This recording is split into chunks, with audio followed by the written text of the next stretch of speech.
¿Sí? Ya, entonces, bueno, habíamos visto lo que era, vamos a hacer un repaso de lo que se hizo rápidamente en la clase anterior. Habíamos visto el concepto de la corriente eléctrica, ¿no? Instantánea, ¿no? Que era cómo variaba la carga en el tiempo, ¿no? Era un flujo de carga, ¿no? Flujo de carga eléctrica, ¿no? Pero entonces, si hablamos de flujo, tenemos que indicar, digamos, ¿no? Cuánta carga en cuánto tiempo, ¿no? Pasa una sección de área, ¿no? Entonces, esto tiene que ser el flujo de algún campo vectorial, ¿no? Entonces, es una integral de superficie de J, ¿no? Entonces, lo que nosotros nos interesa es conocer el campo vectorial de J, ¿no? No necesariamente homogéneo, ¿no? En el espacio puede haber un campo variable de J, ¿no? Que depende de la posición. Entonces, la analogía era con un fluido, y en el fluido era el caudal, ¿no? Analogía con un fluido era el caudal, ¿no? El caudal era la integral de superficie, en este caso J es el campo vectorial del flujo, y acá sería el campo de velocidades del fluido, ¿no? Y esto era en metro cúbico por segundo, ¿no?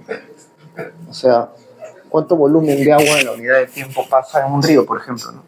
O en una cascada, ¿no? Y acá es cuánta cantidad de carga por segundo, ¿no? Este de acá es en coulomb por segundo, ¿no? Y eso era el ampere, ¿no? Entonces,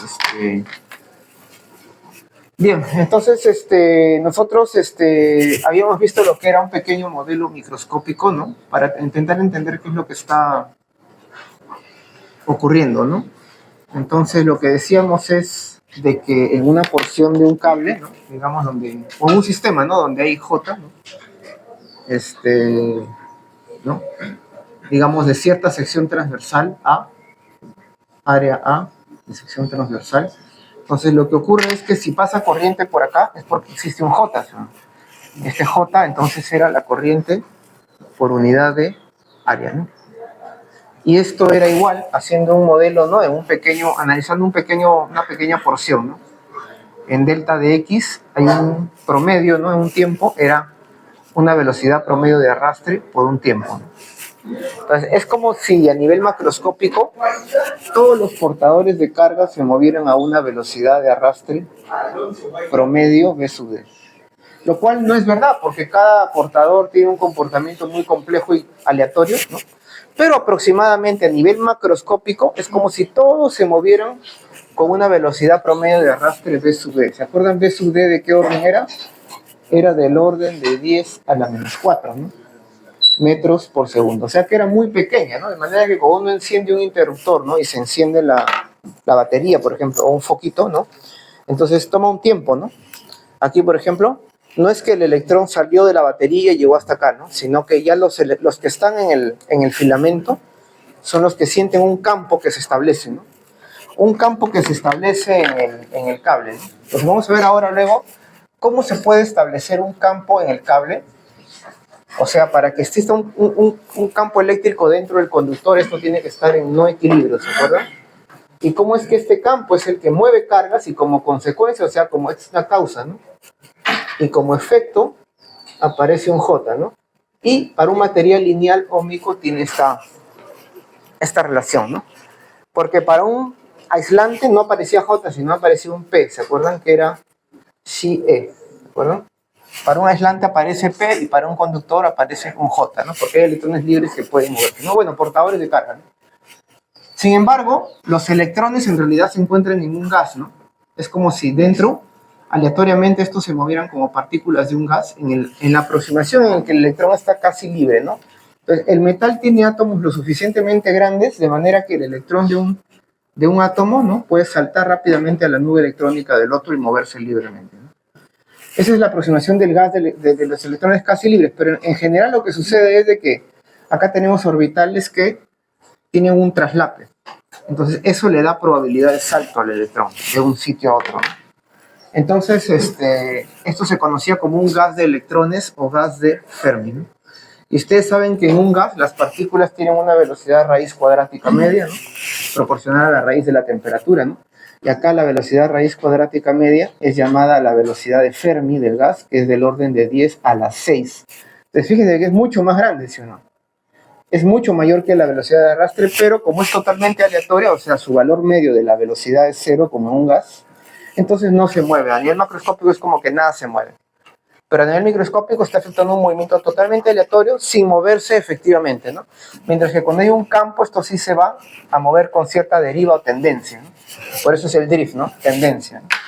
Entonces, esto de acá nos salía en el número de portadores por unidad de volumen, por la carga de cada portador, por la velocidad promedio de arrastre, ¿no? Y como J es un vector, claro, acá voy a poner el vector acá y el vector acá, ¿no? Es un abuso decir esto, ¿no? Entonces, esa era la construcción, ¿no? ¿Qué venía luego? Luego venía la idea de que, como decía, en realidad la dinámica a nivel microscópica de qué es lo que ocurre con el electrón en el red cristalino, porque tenemos un átomo, otro átomo, y así varios átomos se nos forman un cristal, un metal, ¿no? Entonces, la dinámica del electrón en general es muy compleja y aplicarle la ley de Newton en ese modelo de Drude es una aproximación abusiva, pero es lo que se utiliza, ¿no? En general, en realidad, hay un teorema que este electrón tiene que tener cierta función que se llama la función de Bloch, ¿no? Es un teorema en estado sólido, ¿no? Donde tiene una parte oscilante y una parte periódica en la red, ¿no? Es una función de onda del electrón que cuenta las aventuras del electrón en la red, ¿no? Indicando su índice de banda y su vector de onda, ¿no? Las partículas, como ustedes vean ondas electromagnéticas, hay un vector de onda, y como las partículas, los electrones son ondas también, por mecánica cuántica, también tienen asociado un vector de onda. Bueno, hay una cantidad de movimiento asociada, pero no voy a entrar en complicaciones. Por ahora asumimos un modelo donde el electrón se mueve aleatoriamente como en un gas, y al colocar un campo, se va a mover, va a acelerar, pero va a acelerar no libremente, sino va a colisionar con los iones, ¿no? ¿Correcto? Entonces, bien, luego vamos a ver cómo es posible que exista un campo eléctrico en el cable, dentro del cable. Tiene que existir alguna diferencia de potencial entre los extremos, ¿sí o no? Para que exista un campo. Entonces, acá tiene que existir una batería. Y esta batería vamos a llamarle épsilon, o la fuente de fuerza electromotriz. Vamos a ver que lo que ocurre internamente es que existe un campo no conservativo, ¿no? Que se va a encargar de que una vez que el portador da la vuelta, por decirlo así, el portador de carga, ya sabemos que el portador de carga se mueve en la dirección de las cargas positivas, ¿no? Sea negativo o positivo el portador, hay un J en la dirección de E, siempre paralelo a E. Entonces el portador viene, hay resistencia, se calienta esto, se disipa su energía, y cuando llega aquí ya no tiene energía. Entonces es como una bomba de agua, ¿no? Cuando cae el agua, tú necesitas volverla a subir. Entonces eso es como una bomba de agua. Para la carga sería el que cuando llega el portador cansado, por decirlo así, de dar la vuelta, ¿no? Después de haber chocado, le da la energía, ¿no? Recupera su salud para que pueda seguir el camino, ¿no? Por decirlo así, ¿no? Entonces vamos a ver qué sucede dentro de la pila también un poquito, para circuitos de corriente. Entonces, dentro de este modelo microscópico tenemos una velocidad de arrastre promedio, ¿no? De ese orden, muy pequeña. Lo que sucede es de que no es que el electrón viaje de la pila al foco, digamos, ¿no? O de la fuente al foco, sino que se establece un campo y todos los electrones en cada región se están moviendo. O sea, los que están aquí avanzan con BD, los que están aquí avanzan con BD, los que están aquí, toditos se mueven, ¿no? Entonces, los que justamente están en el filamento, estos son los que por colisiones con los iones, ¿no? Entonces aumenta la temperatura, y al aumentar tanto la temperatura, emite radiación electromagnética, ¿no? Ley de Stefan Boltzmann, sigma T a la cuarta, ¿no? Bien, entonces ahí hemos deducido esa relación, y nos interesaba ahora introducir un poquito cómo aparece la resistencia, ¿no? Claro, entonces ahí tenemos que considerar qué tipo de materiales, cómo aparece el concepto de resistencia y resistividad, ¿no? Entonces la idea física de la resistencia es de que, ¿no? Aquí debido a colisiones, ¿no?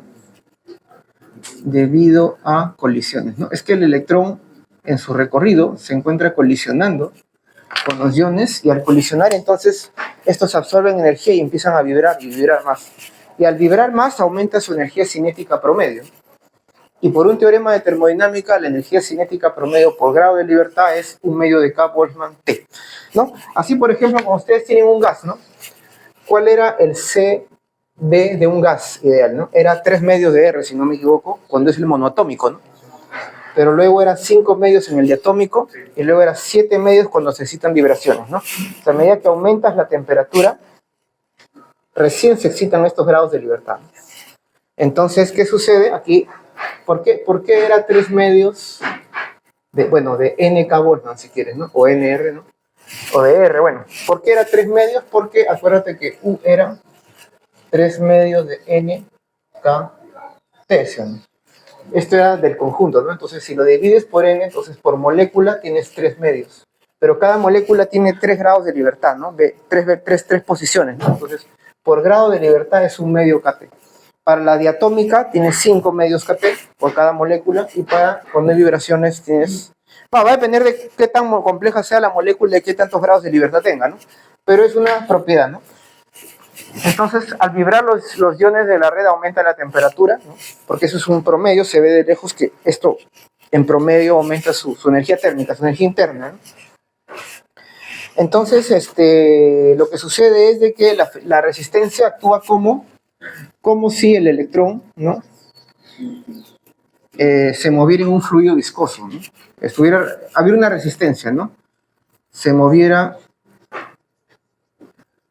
en un fluido viscoso, digamos. Entonces, ¿qué sucede en un fluido viscoso? Cuando tú sueltas una pelotita o un objeto, cae y acelera, ¿sí, no? Pero en un fluido viscoso acelera hasta cierto punto en el que aquí hay una velocidad límite, ¿sí o no? Y en el punto de velocidad límite es porque la suma de fuerzas se ha hecho cero, ¿no? Entonces, lo que sucede es de que entonces de acá puede ser entendido como si fuera B sub D, como si fuera una velocidad límite del electrón, por decirlo así, ¿no? Entonces nosotros asumimos un material óhmico, ¿no? La ley de Ohm, que en realidad es una relación de respuesta lineal, ¿no? O sea, es como decía, una respuesta lineal. ¿Qué quiere decir? De que J es el efecto o es la causa. Es el efecto, ¿sí? Y esto era sigma E, ¿no? Entonces, este campo eléctrico es la causa. Y esto de acá es el efecto. Entonces, es como la segunda ley de Newton, ¿no? Entonces, esto lo puedo expresar también como 1 entre la resistividad por E. Y la resistividad juega ahí el rol de la masa, ¿no? Entonces, la aceleración es la fuerza sobre la masa, ¿no? E sería la causa. Entonces, cuando yo un objeto, cualquier objeto, de acá, por ejemplo, le pones un cable aquí y otro cable acá y esto lo conecto a una batería, acá va a haber corriente. Claro, este es un aislante, pero si es muy alto, en algún momento dado esto se va a quemar, ¿no? Va a haber una descarga, ¿no? Ustedes ya saben que rompe la ruptura dieléctrica, ¿no? Y entonces, primero existe la diferencia potencial aplicada y como consecuencia, el campo eléctrico que existe va a mover portadores de carga, en principio lo va a polarizar. Pero si es muy intenso el campo eléctrico, ya hay un salto de carga, no solamente una deformación parcial, ¿no? Y aparece un J, ¿no? Esa es la idea, ¿no? Entonces, esta era la ley de Ohm, algunos le llaman microscópica, ¿no? Y entonces, a partir de ahí surge el concepto de la conductividad y la resistividad, ¿no? Esta conductividad y esa es la resistividad, ¿no? ¿Y de qué dependía? Es una función del material, va a depender del material y de la temperatura. Vamos a ver cómo depende de la temperatura en un modelo más microscópico para tener la idea. Pero se entiende que a medida que esté más caliente, por las vibraciones, el electrón va a tener menos espacio para moverse libremente. Entonces se esperaría que sea menos conductor si está más caliente, ¿no? O sea que ρ aumente con la temperatura. Pero vamos a ver, ¿no? Va a depender también del material, ¿no?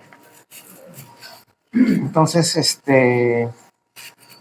a partir de ahí se puede expresar la relación entre corriente y voltaje, ¿no? Y cómo aparece el concepto de resistencia, ¿no? Vamos a ver. Entonces aquí tenemos que tener en cuenta entonces, ¿no? En el cable en el que estamos, ¿no? Digamos, ¿no? Entre dos porciones de cable, digamos de que sea la longitud L, ¿no? En este punto A, digamos que tenemos un potencial en A y acá tenemos un potencial en B. Claro, luego veremos de que para que exista un campo eléctrico acá, es porque esto tiene que estar en una diferencia de potencial, una fuerza electromotriz, algún tipo de energía no eléctrica que permite establecer un campo aquí dentro, ¿no? Entonces, aquí existe un campo E y existe un campo J, ¿cierto? Y nosotros conocemos una relación entre J y E, ¿no? Sabemos de que J, ¿no? Que J es igual al sigma E, ¿no? Pero nosotros sabemos qué cosa, de que la diferencia de potencial aquí es igual a E por L, ¿sí? ¿De acuerdo? E por L, entonces esto de acá es sigma E, que es delta V sobre L. ¿Pero qué cosa es J? J es corriente sobre área, ¿no? Entonces a partir de acá podemos decir que delta de V es igual, 1 entre sigma es ρ, entonces es ρ longitud sobre área corriente, ¿sí?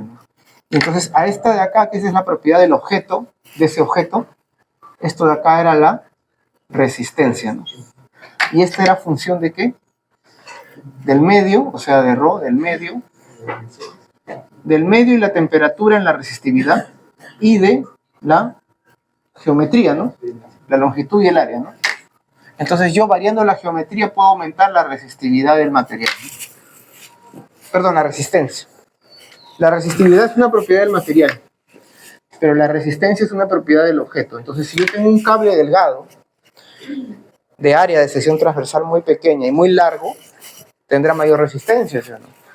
Entonces si yo hago un embobinado, le doy mayor resistencia, ¿no? Por eso en las planchas, ¿no? O en la secadora de pelo, o en los focos, ¿no? De tungsteno, el filamento es muy delgadito y se busca que sea largo, se enrolla, ¿para qué? Para que tenga una mayor resistencia, ¿no? Ahora hay que tener cuidado luego como con la parte de potencia eléctrica. Vamos a ver ahora en potencia eléctrica. ¿Por qué, por ejemplo, las torres de alta tensión tienen que estar a un voltaje tan elevado? ¿Qué pasa si el voltaje no fuera tan elevado? Bueno, el costo, la pérdida por efecto de calentamiento va a ser muy cara por día, digamos, más de $1000 por día o más, ¿no? Entonces vamos a ver cómo es que eso se relaciona con ahorro energético. Entonces ya tenemos una relación entre lo que es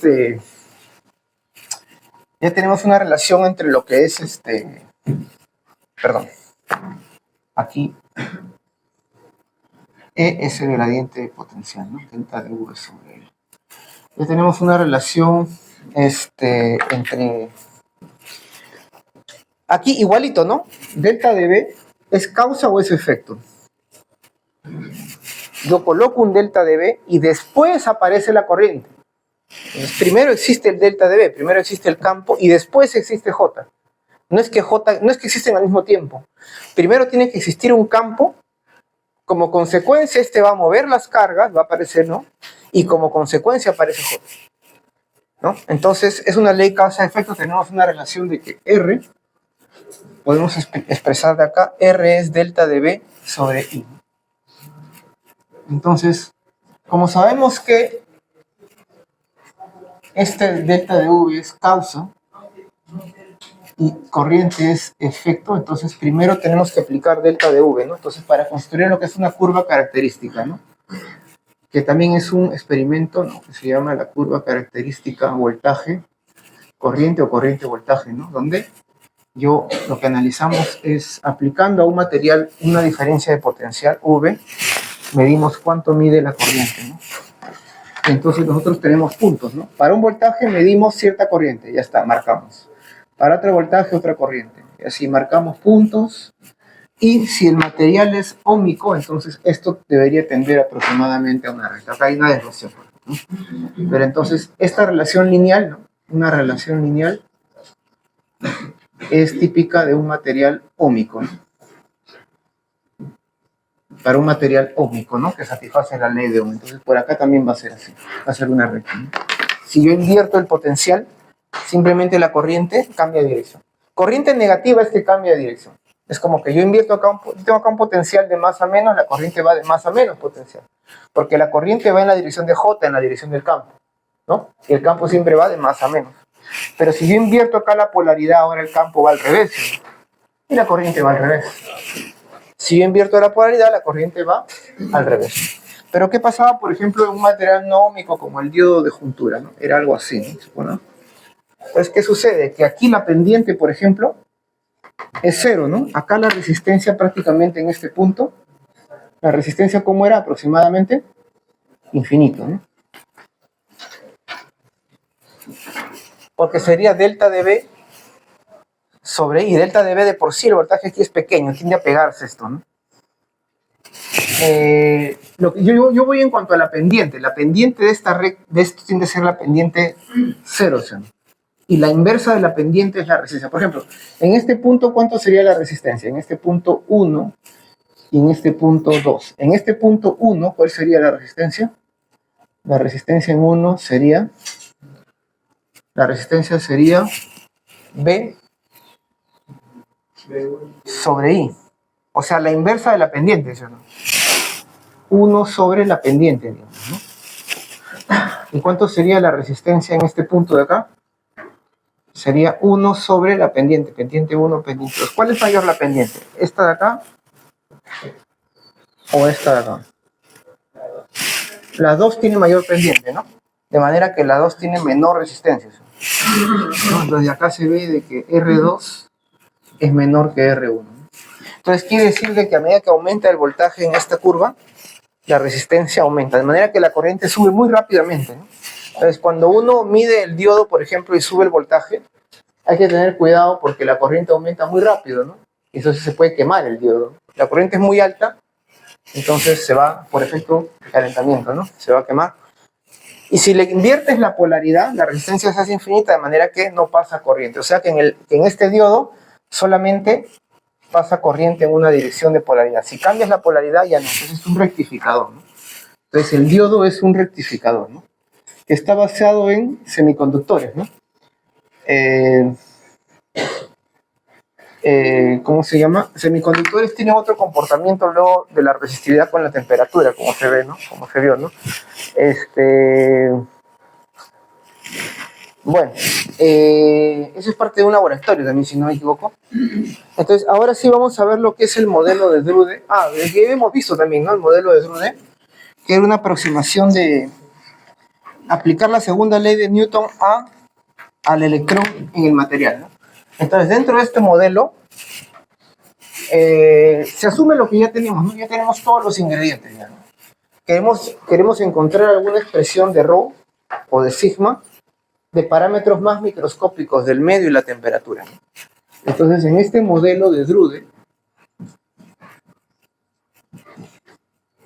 semiclásico, entonces simplemente es decir, bueno, dentro del red cristalino es como que cada átomo estuviera unido a otro como por resortes, por decirlo así. De hecho, es un modelo de sólido, se llama el sólido de Einstein, que todos oscilan con una sola frecuencia. Bueno, una serie de frecuencias como osciladores, ¿no? Entonces, hay frecuencias de vibración del sistema, ¿no? Luego viene un modelo más complicadito de Debye, donde hay una frecuencia de corte, y bueno. Pero en términos generales uno puede asumir como que los átomos estuvieran unidos por resortes. Entonces, el complicado potencial interatómico o interiónico se modela aproximadamente a bajas energías por resortes. Entonces, el electrón está aquí, digamos, ¿no? Y la partícula cargada en general, vamos a asumir un campo en esta dirección. Si fuera el electrón, el campo lo pongo al revés para que vaya así, pero bueno, no importa, es una partícula cargada que siente la presencia del campo, entonces siente una fuerza eléctrica, ¿sí? Que es carga por campo. Entonces va a acelerar libremente, pero como estos están vibrando, porque tienen temperatura, entonces desde que el material tiene una temperatura, este está vibrando. Vibra, por ejemplo, así, en algún momento dado estará por acá. Entonces, ¿qué sucede? De que este electrón entonces va a colisionar. De hecho, cuando colisiona con la nube electrónica, porque no es un núcleo sin nada, ¿no? Tiene electrones dentro de la coraza interna, entonces colisiona, y al colisionar entonces hay una dispersión. Entonces el electrón que venía así es como frenado y viene por acá. Luego el campo lo vuelve a acelerar y luego vuelve a acelerar y vuelve a colisionar de alguna manera complicada, ¿no? Entonces quiere decir de que está colisionando y frenando, por decirlo así, ¿no? Y entregando su energía a estos iones que los va a excitar más, ¿no? Entonces simplemente es aplicarla en un intervalo de tiempo, es aceleración por tiempo, ¿no? En un intervalo de tiempo que acelera, ¿no? Partiendo de una velocidad inicial, está sometido a la fuerza eléctrica, ¿no? Entonces, esto sería la velocidad inicial. Este es un intervalo después de que colisionó y nuevamente el campo lo vuelve a hacer acelerar, pero vuelve a colisionar, o puede que colisione así, más complicado, ¿no? Como sea, ¿no? Pero lo que nos interesa es la aceleración. Este esfuerzo es masa por aceleración, ¿no? Entonces la aceleración es QE sobre M, QE sobre M, delta de t. Entonces, ¿cómo interpretamos esto de aquí? Resulta que como es totalmente aleatoria la situación, y luego de colisionar, en principio uno no sabe cuál será. Una vez que nuevamente es acelerado, la velocidad inicial es totalmente aleatoria. Entonces, en promedio esto es cero, ¿no? Uno saca valores medios, valor medio, valor medio. Como esto es una constante, el único valor medio afecta aquí al tiempo, ¿no? Y dice, bueno, en promedio, mientras más tiempo pueda estar libremente acelerado, acelerará con mayor velocidad, o sea, alcanzará mayor velocidad. Otras veces será menos, pero en promedio, cuando uno lo observa de lejos, es como si todos adquirieran una velocidad límite, ¿se acuerdan? Que es la velocidad de arrastre. Entonces, en promedio a nivel macroscópico es como que todos adquirieran una velocidad final límite, que es la velocidad promedio de arrastre, ¿no? Esto de aquí es cero, porque es como que inicialmente está en cualquier velocidad aleatoriamente, como la velocidad de un gas, digamos, ¿no? Su velocidad promedio es cero. Entonces, esto de acá sería QE sobre M.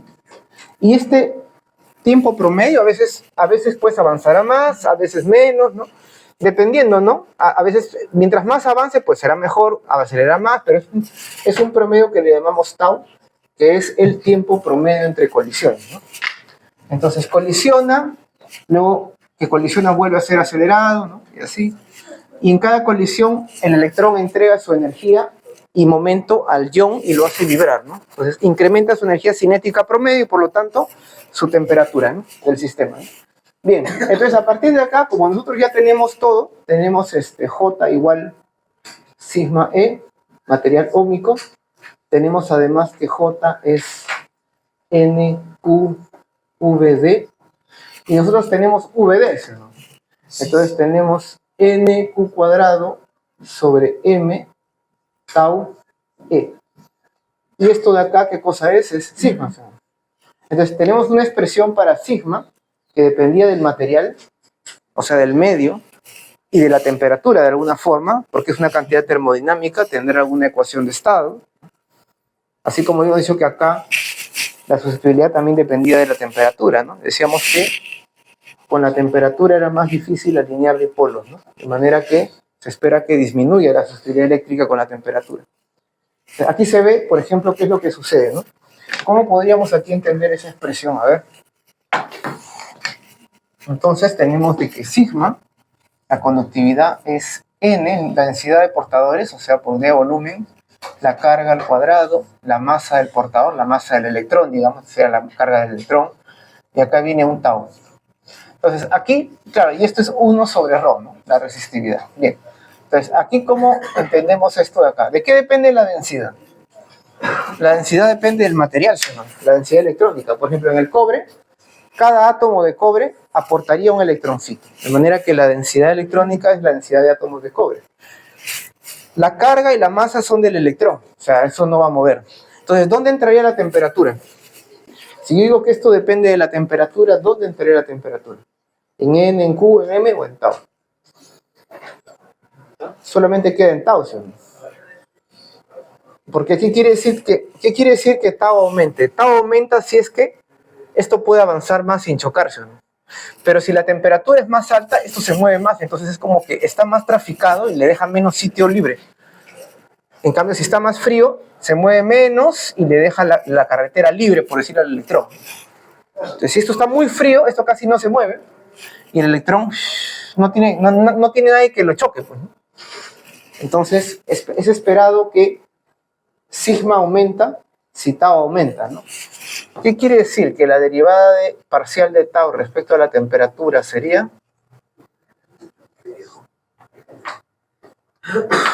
negativo, ¿no? ¿Por qué? Porque a medida que aumenta la temperatura, tau se hace más chiquito. Si tau es más grande, es mejor conductor, porque puede avanzar más libremente como una carretera libre, ¿no? Entonces, a partir de acá, ¿qué podemos decir?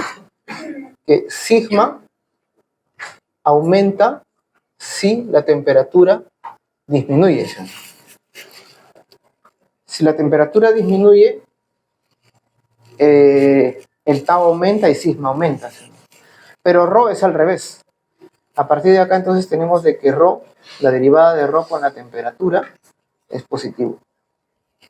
Bueno, a ver, acá quiere decir que la derivada de sigma con la temperatura es negativo, ¿no? ¿Correcto? ¿Por qué? Porque sigma es proporcional a tau. Todo lo demás de acá es una propiedad del material, digamos, del medio, de la composición, ¿no? Y este de acá es una función de la temperatura. También dependerá del medio, ¿no? Pero sobre todo de la temperatura, ¿no? Entonces es esperar de que cuando la temperatura aumente, la resistividad aumente. O que la conductividad disminuya, ¿no? Esa es la idea, ¿no? ¿Correcto? A ver, ¿alguna duda por ahí, por favor?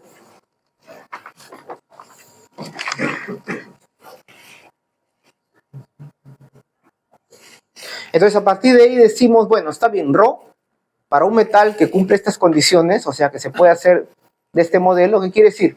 Que tenga muchos electrones libres a alta temperatura, de manera que hay colisiones con los iones, y mientras más térmicamente está activo, estos vibran más, y al vibrar más le dejan menos camino libre, y por lo tanto choca más veces, o demora menos tiempo en chocar. Entonces, si la temperatura aumenta, el tau se hace más pequeño.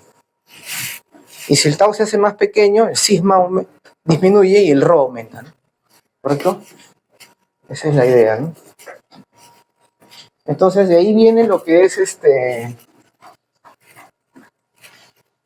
el comportamiento con la temperatura de la mayoría de metales, digamos, como el cobre, ¿no? Que es lineal, ¿no? Entonces, ahí viene el coeficiente alfa también, ¿no? Entonces, vamos a ver. Entonces, para un metal conductor donde el modelo más o menos funciona bien, digámoslo así, mientras la temperatura sea más alta, las aproximaciones semiclásicas van a funcionar mejor. Mientras la temperatura sea más baja, los efectos cuánticos van a ser mayores y por lo tanto va a funcionar peor el modelo semiclásico.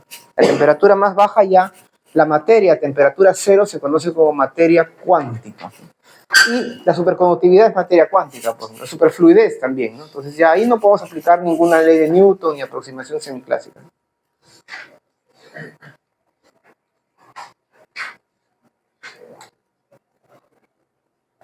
Bueno, entonces, a partir de ahí vamos a ver, voy a borrar aquí, ¿no? Por supuesto, igual tomé una foto por ahí. ¿Sí? Ahí está el fotógrafo. Los fotones. Bien. Saben que ustedes ven aquí la pizarra porque la luz refleja, se nos llega a sus ojos. Si apagan la luz, no hay luz que refleje y no se ve, ¿no?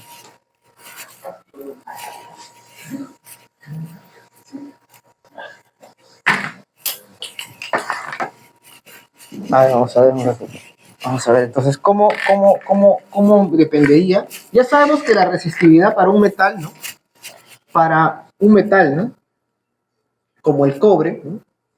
La plata, el oro, ¿no? Como el cobre, el modelo funciona más o menos bien, ¿no? Se ve que ρ es aproximadamente un ρ inicial por 1 más alfa T menos T0. Entonces, respecto a una temperatura de referencia, si yo quiero hacer una gráfica de la resistividad versus la temperatura, ¿no? Entonces, respecto a una temperatura de referencia, claro, el comportamiento a bajas temperaturas en el cero absoluto, pues va a ser otro tipo de comportamiento que vamos a explicar por qué se da, pero a altas temperaturas es casi lineal, ¿no? Entonces, como prácticamente es lineal respecto a una temperatura T sub 0 de referencia, T sub 0, yo quiero calcular en T, ¿no? Entonces tengo esta aproximación, ¿no? ρ0 será la resistividad a temperatura T0 y yo puedo calcular la resistividad a cualquier temperatura, ¿no? La resistividad ya saben que tiene unidades, ¿no? Era de Ohm metro, ¿no? Bien, entonces, y aquí la temperatura absoluta es en Kelvin, ¿no? No es en grado Kelvin, sino es en Kelvin, ¿no? Porque es absoluto. Bien, entonces, claro, en una región aproximadamente lineal se da esta relación. Pero ¿qué pasa si yo me desvío un poquito de la linealidad? Entonces yo tengo que definir un alfa de manera un poquito más general, ¿no? Este alfa,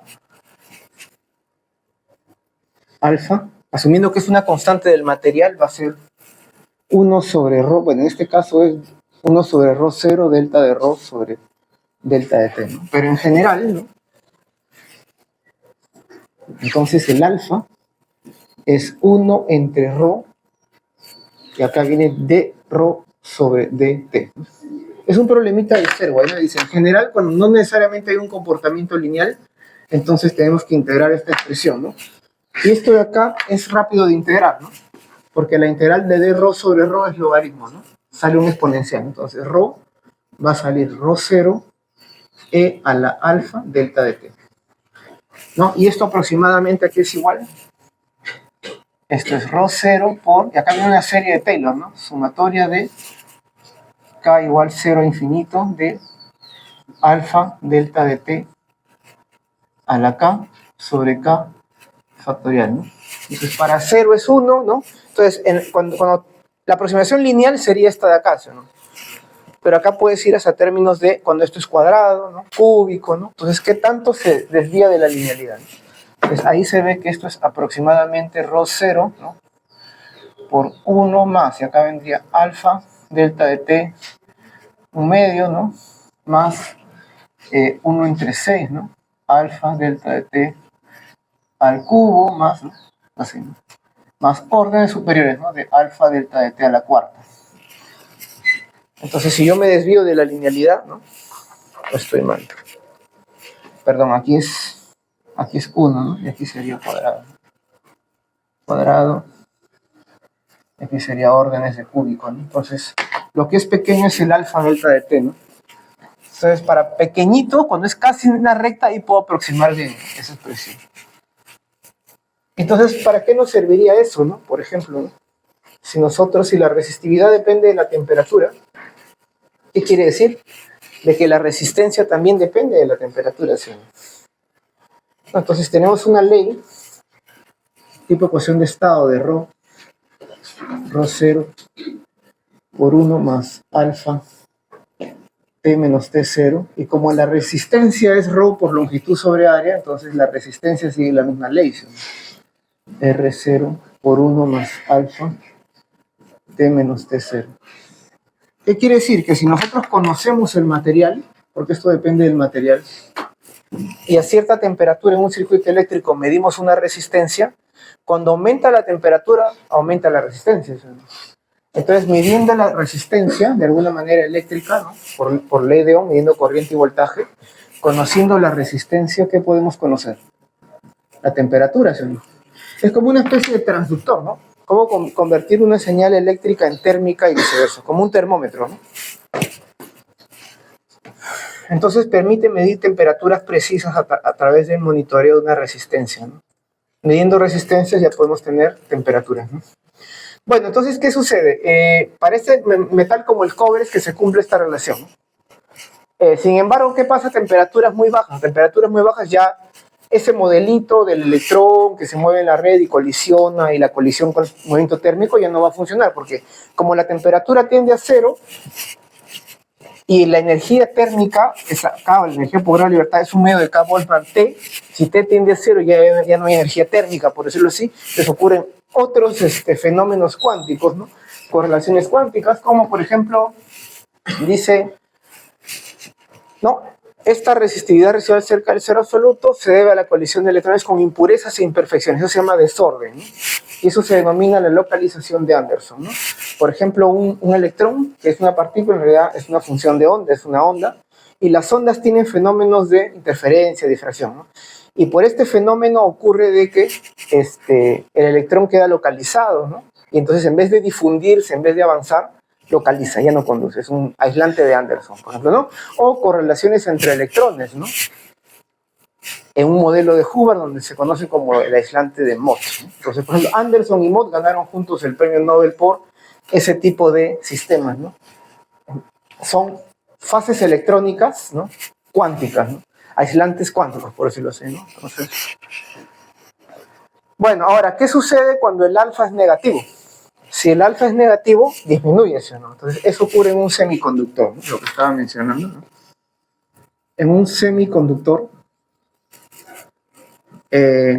aquí la derivada de ρ respecto a la temperatura, en vez de ser positivo, acá es positivo, ¿no? En un metal normal, la derivada de ρ respecto a la temperatura es positiva, o sea, aumenta, aquí disminuye. Y entonces, eso ocurre en los semiconductores, ¿no? ¿Cuáles son los materiales semiconductores? El silicio, el carbono, el germanio, ¿no? El grupo 4, ¿no? Y para poder explicar cómo funcionan, nuevamente no queda otra que recurrir a cuántica, ¿no?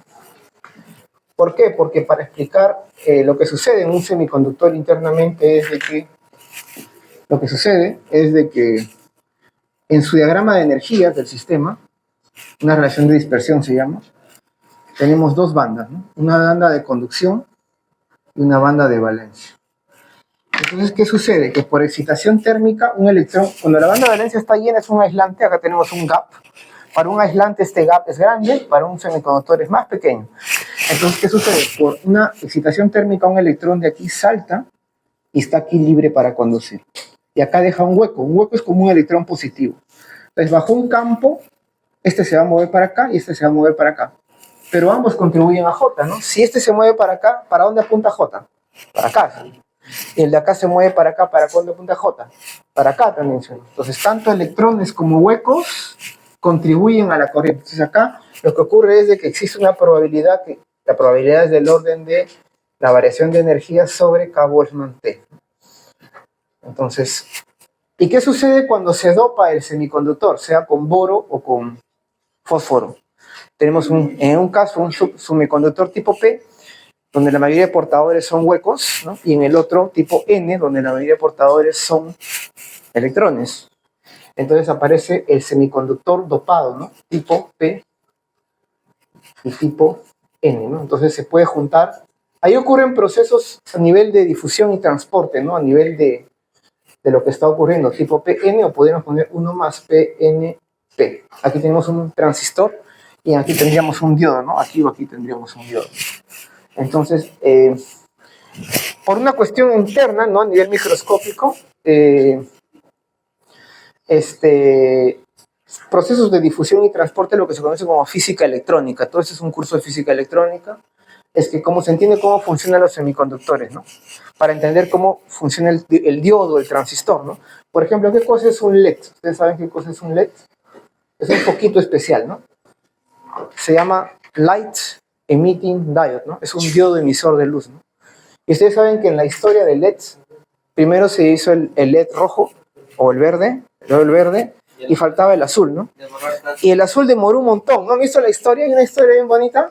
Un japonés loco, ¿no? Un genio loco estaba empecinado en sacarlo con un elemento que todos decían, no, eso no va a servir. Pero él se empecinó en eso y lo sacó, ¿no? Y fueron el premio Nobel, pues, ¿no? El 2014. ¿Por qué? Porque el azul tiene una frecuencia más alta que el azul, entonces se necesitaba un grado de pureza mucho mayor, ¿no? Pero el hecho es de que llegaron al LED azul por los 90, ¿no? Y ya con el LED azul ya tienes los tres colores, ¿no? Y teniendo los tres colores ya tienes el blanco, y con el blanco todos los colores que quieras, ¿no? Entonces ya tienes luz blanca, ¿no? Del LED, ¿no? Resulta que ya estaban a punto de votarlo al japonés porque no llegaba a nada, ¿no? O sea, no había éxito y la compañía estaba un poco decepcionada, ¿no? Pero él persistió, porque hay cosas que solo los japoneses, como dicen por ahí, pueden hacer, ¿no? Una persona normal no puede.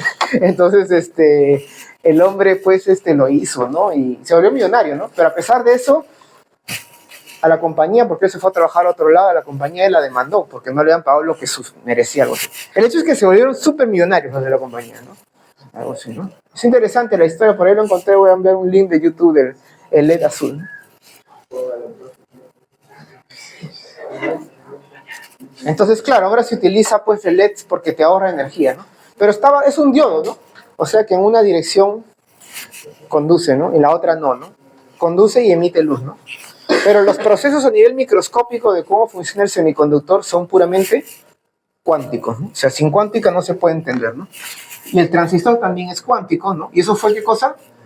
La invención del transistor fue para un semiconductor, ¿no? La invención del transistor fue el invento más importante del siglo XX, ¿no? Bien. No he dicho nada políticamente incorrecto para la cámara. Y luego, ¿qué aparecía? Aparecía el superconductor, ¿no?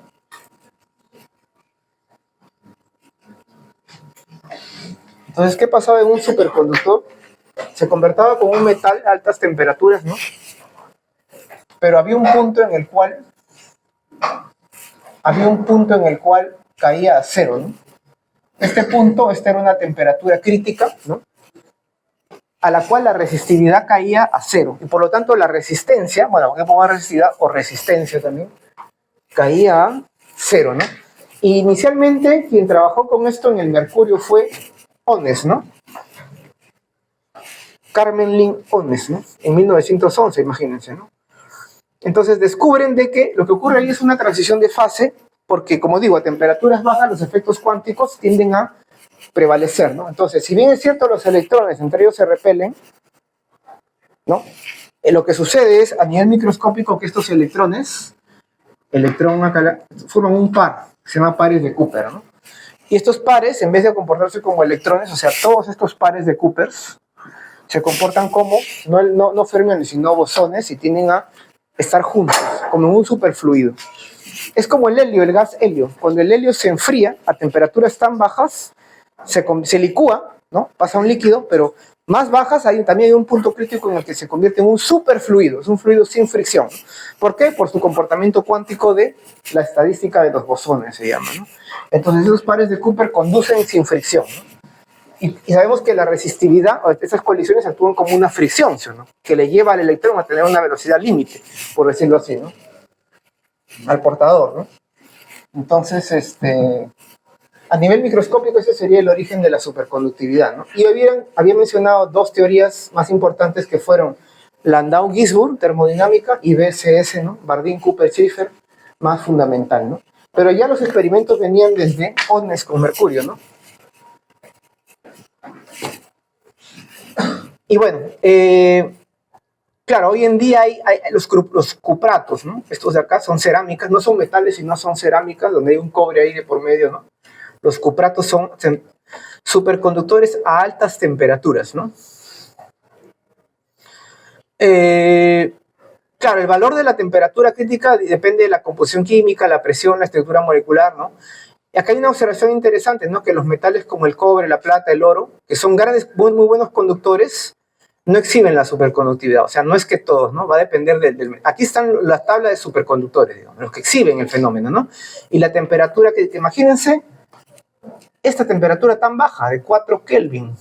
Fíjense que aquí el más alto, 134 Kelvin. ¿Cuántos grados centígrados son? O sea, puede parecer alta, 134, pero grados centígrados, ¿cuánto es? Menos 273, ¿no?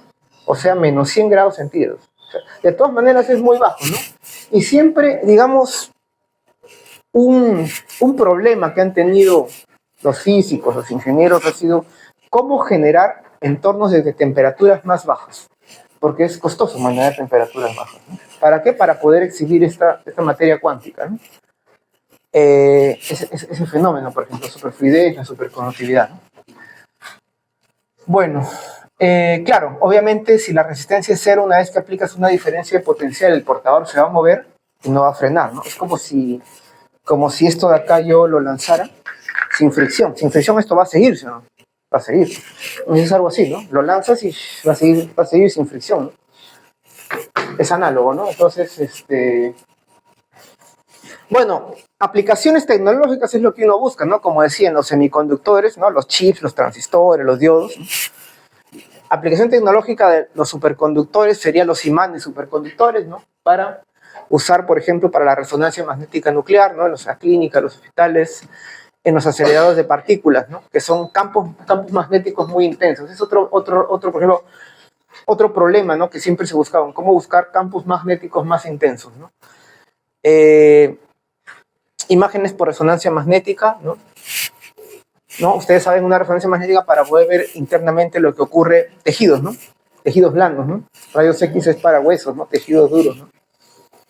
Y entonces, La resonancia magnética nuclear es que el núcleo tiene spin, lo van a ver en magnetismo, de dónde vienen las propiedades magnéticas, ¿no? Entonces, ¿qué sucede? De que hay un campo en el cual este spin precesa, ¿no?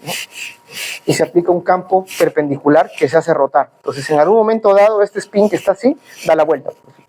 Y en esa vuelta que da, hay una emisión de radiación. Lo que pasa es que cuánticamente el spin solamente toma up y down. No puede tomar cualquier otro valor. Solo tiene dos proyecciones, porque está cuantizado. Entonces, al dar la vuelta, hacer un flip, hay una probabilidad de transición, emite la radiación y esa luz, por decirlo así, esa radiación es lo que se puede ver, ¿no? Reconstruir imágenes. Y para eso todo es cuántico, ¿no? Es un tratamiento full cuántico de la fórmula de la resonancia, la fórmula de Rabi, ¿no? Que fue quien ganó el premio Nobel por eso, ¿no? Por la resonancia. Rabi, que trabajaba en Columbia, ¿no? Era un físico que decía que si tú decides no sacarte muy buenas notas en la universidad, puedes aprender muchas cosas, ¿no? Se puede aprender mucho sacrificando el estudiar solo los temas, digamos así, ¿no? Algo así, ¿no? Bueno, entonces estábamos viendo ya, eso fue un repaso de todo lo que se hizo, ¿no? Sobre los superconductores, por ejemplo, mi asesor del doctorado trabajaba en superconductores, la parte teórica, y él hizo doctorado y postdoctorado en eso, ¿no? Pero poco a poco vio de que las sesiones de superconductores cada vez iban menos asistentes, ¿no? Como que ya experimentalmente no se ha conseguido, digamos, aplicación comercial o crear un superconductor que a temperatura ambiente o cercana pues funcione, ¿no? Entonces, como que se fue cambiando de área, ¿no? Y pasó a los materiales topológicos, ¿no? Entonces, ahí en los materiales topológicos están los aislantes topológicos, ¿no? Y en los aislantes topológicos había mencionado el experimento de Klitzing del efecto Hall cuántico, ¿no? De la cuantización exacta de Rho, ¿no? O sigma, ¿no? Y el superconductor topológico tiene estados de borde robustos, ¿no? Ante interacciones, ¿no? Estos son los fermiones de Majorana, ¿no? Y estos, entonces, han sido candidatos ¿para qué? Para un computador cuántico topológico, ¿no? ¿Por qué? Porque al ser robustos ante interacciones, entonces, permiten, pues, almacenar esa información. O sea, en computación cuántica, en vez de tener bits 1, 0, 0, 1, tengo una superposición cuántica de ambos, ¿no? Entonces, esto hace que el algoritmo pueda tener algoritmos más rápidos, digamos, ¿no? Entonces, si tú logras resolver el problema de la decoherencia como un superconductor, un computador cuántico topológico, entonces eso es lo que se estaba buscando, ¿no? Bien, entonces ahora sí entramos en lo que es potencia eléctrica, ¿no? Vamos con calma nomás porque hay que cuidar la salud. Vamos a ver lo que es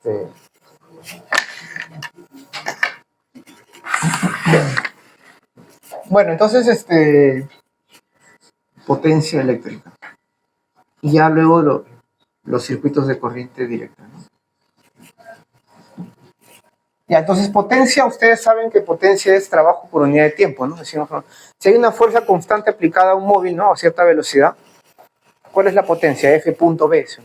Simplemente es el trabajo en la unidad de tiempo, ¿no? Entonces, para ver lo que es potencia eléctrica, vamos a llamarle un P cursivo. Primero tenemos que tener en cuenta que para establecer un campo en el cable cerrado, digamos, aquí está el elemento de circuito, ¿no? Lo que es la resistencia, ¿no? Nos preguntamos, ¿no? En un circuito, ¿no? La energía tiene que venir de algún lugar, sino de alguna fuente. Pero vamos a ver una pila, por ejemplo, una batería, ¿no? O la fuente de acá, ¿no? Entonces, acá hay energía que establece el campo. Para que exista un campo eléctrico dentro del cable y por lo tanto una corriente, un J, está dando energía. Ahora, el portador, a medida que se mueve con una velocidad de arrastre, como en promedio, ¿no? Y va a colisionar acá, va a botar energía, va a perder energía, ¿no? Entonces, la energía eléctrica se va a disipar acá por las colisiones y va a aumentar la temperatura, en forma de calor, ¿no? Y el calor se conduce por conducción, o sea, el aire va a estar más caliente por acá, digamos, si esto está expuesto al aire, ¿no? Y por radiación, ¿no? Un foco, por ejemplo, emite luz, ¿no? Entonces, aquí se pierde la energía. Entonces, si uno hace una conservación de energía y parte de un punto, entonces lo que se pierde acá tiene que ganarse acá, ¿no? Entonces, en la unidad de tiempo, lo que da acá, lo pierde acá, ¿no? Entonces, ¿cómo se transfiere la energía de una fuente, ¿no? Como a un dispositivo, ¿no? Por ejemplo, una lámpara, a una radio, ¿no? O a una, no sé, puede ser un hervidor de agua, por ejemplo. O una ducha eléctrica, ¿no? O una plancha, ¿no? Una secadora de cabello, ¿no? Entonces nos preguntamos qué tan rápido se transfiere la energía, ¿no? ¿Qué tan rápido se transfiere, ¿no? Bueno, entonces asumimos, como tenemos un circuito donde hay una corriente, esta corriente, ¿qué cosa es? Es carga en unidad de tiempo. O sea, que podemos asumir las aventuras de un pedazo de carga, de un elemento de carga en el circuito. Entonces, cuando la carga va de A a B, ¿qué energía ganan? Q por delta de B, ¿se acuerdan? El delta de U es Q por delta de B. Y acá va a perder energía, ¿sí? Entonces, la idea es de que en estado, o sea, al comienzo, de hecho que para que la corriente se estabilice, al comienzo luego va a ver luego que no es instantáneo, pero vamos a asumir que instantáneamente se da una corriente, ¿no? Se establece una corriente y ya en condición estacionaria, ¿qué va a suceder entonces? Sabemos de que de C a D pierde por colisiones, ¿no? Pierde energía, la energía se va a energía térmica, ¿no?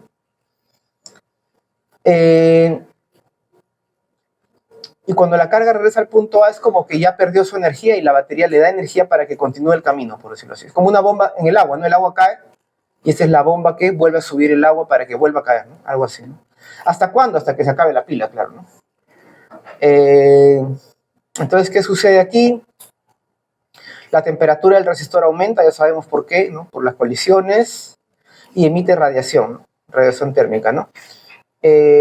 Después de algún tiempo, el resistor alcanza aproximadamente una temperatura constante, ¿no? En este momento, la entrada de la batería está equilibrada con la salida por calor y radiación. O sea, la energía a la cual aquí gana y la energía a la cual aquí pierde por unidad de tiempo están balanceadas en el equilibrio, ¿no? Algunos dispositivos eléctricos incluyen absorbedores de calor a ciertas partes para impedir que la temperatura sea muy alta, ¿no? O un cooler, ¿no? En una computadora, por ejemplo. Seguramente cuando han abierto han visto que el cooler está sobre un metal con ranuras, ¿no? Entonces es eso de ahí, ¿no? Es para que un material para que el calor lo disipe de alguna manera, ¿no? Un conductor ahí, ¿no? Bueno, entonces la expresión es sencilla, ¿no? ¿Cuál sería la rapidez a la cual la energía se pierde, ¿no? Entonces la potencia sería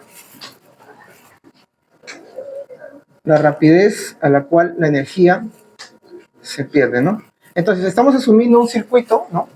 Donde tenemos una pila, una batería, ¿no? A un delta de V, que es constante, y acá tenemos un resistor que puede ser, por ejemplo, un foquito, ¿no? Entonces aquí va a emitir radiación, por ejemplo, y se va a calentar, va a aumentar su temperatura, ¿no? Entonces, ¿qué cosa sería esto de acá? Sabíamos de que si nosotros analizamos este circuito con una cierta corriente, la corriente es la carga en el tiempo, ¿sí? Entonces podemos asumir que analizamos las aventuras de una carga en el circuito, ¿no? Una carga, este sería Q punto, ¿no? Este es Q punto. Entonces esa carga se está moviendo, ¿no? Entonces la carga aquí gana energía y aquí va a perder. Lleva acá cansada, por decirlo así, de dar el recorrido, de haber sido golpeada, por decirlo así, con los iones, y este le vuelve a dar energía, ¿no? Recupera su salud para que siga, ¿no? Entonces esto sería la derivada en el tiempo de ¿qué? ¿Qué cosa era U? Era Q delta de V, ¿no? Y ya está, ¿no? Porque como delta de V es constante, sale, ¿y qué cosa es dQ sobre dt?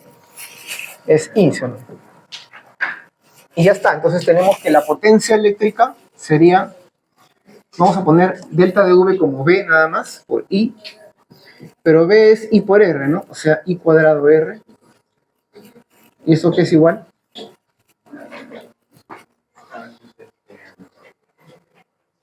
V cuadrado sobre R, ¿no? ¿Sí? Bueno, entonces a partir de acá, la potencia, que sería la energía por unidad de tiempo que la batería entrega a la fuente, sería dada por esta expresión, ¿no? Y aquí una expresión más interesante, esta es la ley I cuadrado R, ¿no? Que también es, bueno, esto de acá, por una cantidad de tiempo, me da una cantidad de calor, digamos, que se disipa acá, ¿no? Entonces, este es el efecto Joule, ¿no? Este es bueno, el efecto Joule, entonces, o calentamiento Joule, me sirve para poder, va a depender, ¿no? Si yo quiero hay un factor de I cuadrado, ¿no? Que es interesante, ¿no? Quiere decir de que la corriente muy alta va a hacer que esto caliente más, digamos, o se disipe más en el resistor. Entonces me interesa, por ejemplo, que en una casa, ¿no? Que la corriente de entrada no sea muy alta.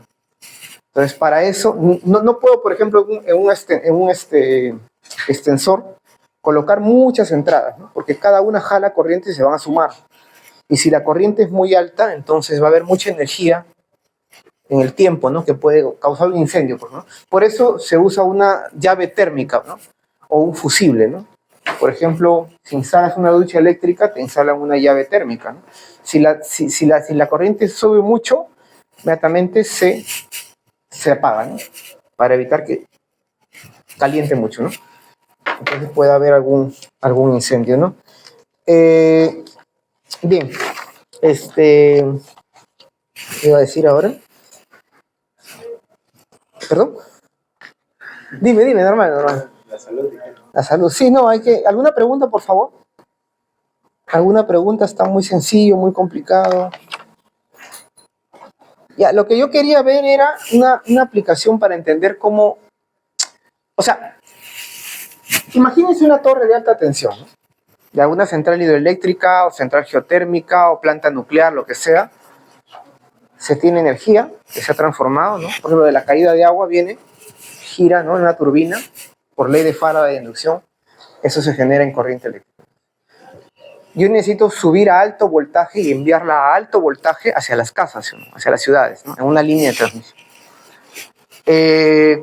¿Me conviene tener voltajes altos o voltajes bajos? ¿Y por qué? Porque yo lo que necesito es que la potencia, que la energía por unidad de tiempo que lanza la línea llegue, ¿sí o no? Y que se pierda poco en los cables. Y lo que se pierde en los cables está acá, en I cuadrado R. Entonces van a ver que lo que me conviene es tener corrientes bajas, y para tener corrientes bajas, dado que eso es constante, que la potencia, si la corriente es baja, el B es alto, ¿sí? Y si el B es bajo, la corriente es muy alta. Si yo bajo B, la corriente sube mucho, y si la corriente sube mucho, la pérdida es muy alta. Y eso puede ser muy caro, vamos a decirlo así, ¿no? Entonces vamos a calcular ese problemita, cuánto ahorro nos hacemos por usar una torre de alta tensión, o enviar a alta tensión ¿cómo se llama? La energía, ¿no? La energía por unidad de tiempo, ¿no? Porque lo que estamos enviando es energía por unidad de tiempo, ¿no? En una línea de transmisión, por ejemplo, ¿no? Bien, vamos a ver solamente que estoy buscando la página. Ah, ya.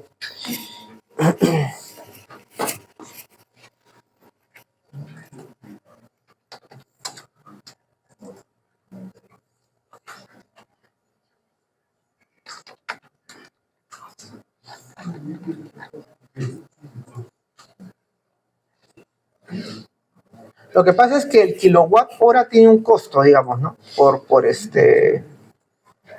energía que se está utilizando, ¿no? Entonces, eso es el costo que llega en un recibo de luz, ¿no?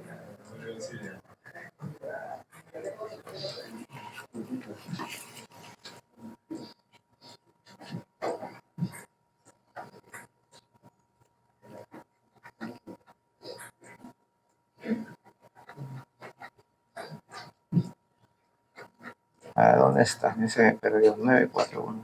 914. Ah, por acá es. Bueno, en el capítulo de corriente alterna es donde se ve cómo funciona el transformador y por qué es que se necesita un corriente alterna para poder tener una línea de transmisión. Pero por ahorita solamente queríamos hacer una estimación sobre, aquí por ejemplo, ¿no? ¿Por qué se utiliza? Este es un reductor, ¿no? Para bajar, por ejemplo, de 4000 a 240 volts a las residencias, ¿no? Pero nos interesaba un poquito esto, la economía de la corriente alterna es por qué nos conviene usar un voltaje alto, ¿no? Entonces, aquí esta potencia, bueno, luego está eficaz, ¿no? Esta potencia sería, digamos, la que uno quiere enviar de la central hidroeléctrica, digamos, de la torre de alta tensión hacia las ciudades, ¿no? Esos cables largos, ¿no? Entonces, la corriente uno la puede estimar como potencia sobre voltaje, ¿no? Si el voltaje es alto, la corriente es, por ejemplo, el voltaje de 230.000, ¿no? Es 87 nada más, ¿no? Y la potencia I cuadrado por R es 15. Entonces, ¿cuál es el tiempo en un día, en 24 horas? ¿Cuál sería la energía? Sería potencia por tiempo, ¿sí, no? 360 kilos, o sea, 1000 watt hora. ¿Y qué cosa es el costo, por ejemplo, de un kilowatt hora, ¿no? Aquí está. Un kilowatt hora es 10 centavos, solamente son 10 centavos, o sea, en un día el costo es de $36, ¿no? ¿Correcto? A alto voltaje. para una potencia dada. Ahora, esa misma potencia vamos a llevarla a bajo voltaje, a ver qué pasa. Entonces bajamos el voltaje de 230 kilovolts a 22. De 230 a 22.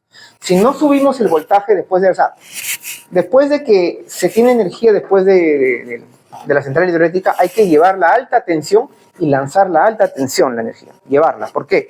Porque si lo hacemos a baja tensión, por ejemplo 22 nada más, la corriente es muy alta. La potencia es la misma, es V por I. Pero al tener baja tensión, la corriente se hace muy alta. Entonces la potencia promedio está aquí, ¿no?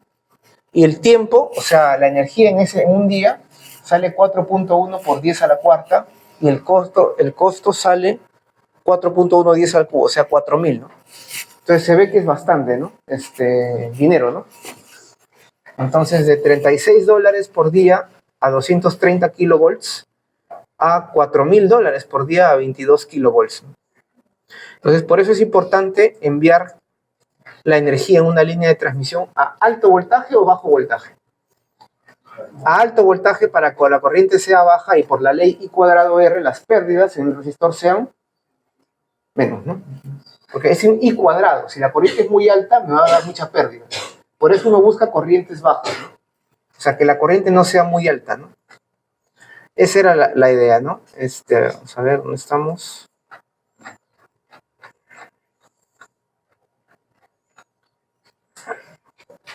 Bueno,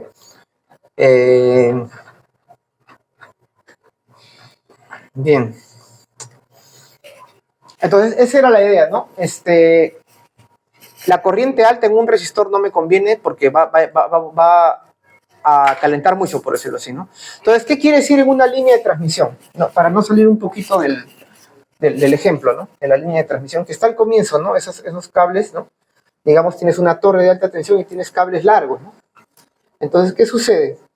De que aquí la potencia es V por I y esto es constante, ¿no? De manera que como yo quiero la corriente baja por la pérdida de efecto Joule que sea poca, la tensión tiene que ser alta. Perfecto. Ahora, si la potencia es I cuadrado por R, y esto es una constante, nuevamente, para que la pérdida, ya que esto es constante, hay que analizar la fórmula de lo que pasa, ¿no? Si yo quiero que la pérdida sea baja, yo quiero que I sea baja, ¿sí o no? Entonces, si esto es más bajo, la resistencia tiene que ser más alta, ¿sí o no? Entonces, es un poco contraintuitivo, pero me interesa que la resistencia sea alta, ¿no? Y como la resistencia que es igual de un cable es ρ por longitud sobre área, ¿no? Entonces, me interesa que el cable sea largo y delgado, ¿no? Y son alambres de cobre, ¿no? Entonces, por ahorro del material, ¿no? Ya que el cobre no es tan barato, entonces me interesa que sea delgadito y, bueno, tiene que ser largo porque está lejos de las ciudades, ¿no? Kilómetros, ¿no? Dejo entender, esa es la idea, ¿no? Entonces, ¿cómo interpretar esta relación? Esto es constante, esta es la energía por el tiempo que la línea envía a la ciudad.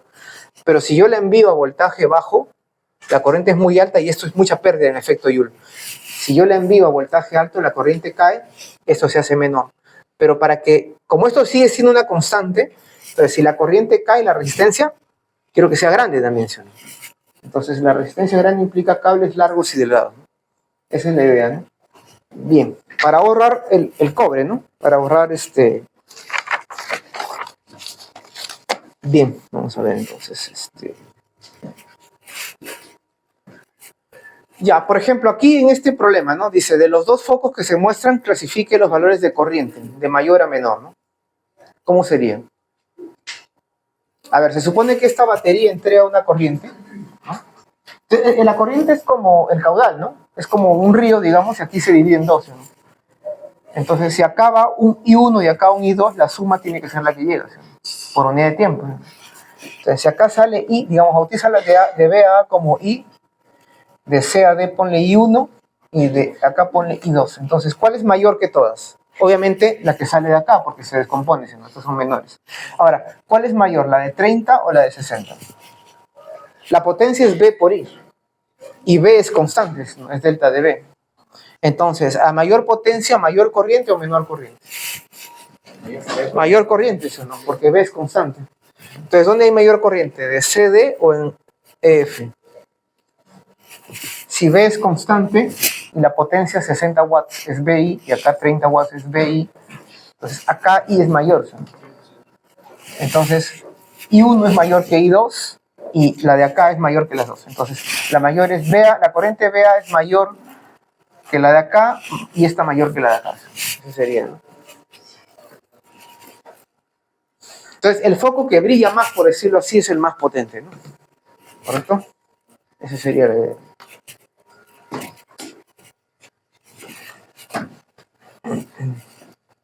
Acá hablan de un calentador eléctrico, ¿no?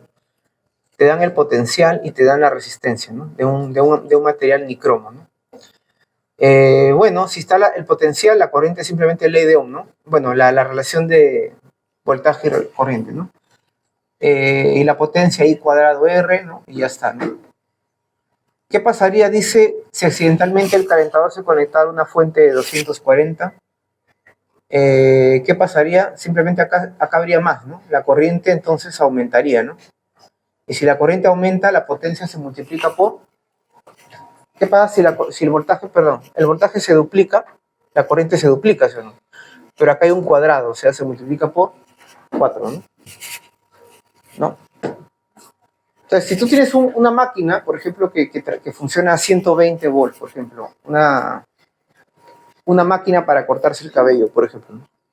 La compras en Estados Unidos, 120 volts, pero la traes acá, no puedes conectarla directamente porque va a ser muy alta la potencia, ¿no? Se puede quemar, ¿no? La corriente es muy alta. Entonces, usas un transformador, ¿correcto?